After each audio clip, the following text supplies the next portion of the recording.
Македонската фудбалска репрезентација утре го игра важниот дуел против Велс во Кардив за второто место во групата кој води кон баражот за пласман на светското првенство. Поради важноста на овој дуел кој директно решува кој да биде втори да игра бараж, УЕФА го делегираше еден од најдобрите судии во Европа.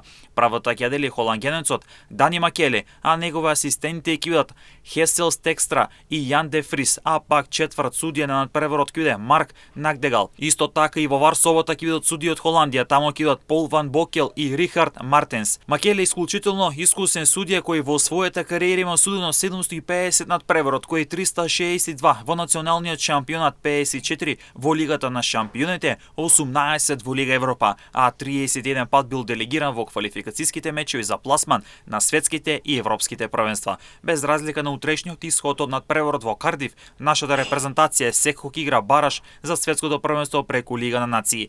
Ждрепката за баражот ќе иде во петок, а известно е дека нашата репрезентација полуфиналето ќе го игра на гостински терен. Но за утрешниот меч селекторот Благој Милевски се соочува со проблем, бидејќи дефанзивецот Висар Муслио ќе го пропушти мечот поради повреда, а под знак прашалник и настапот на Јања Атанасов кој има мускулни болки, па медицинскиот тим на македонската репрезентација работи на тоа да се санира повредата и Атанасов да биде способен за настап за утре вечер против Велс.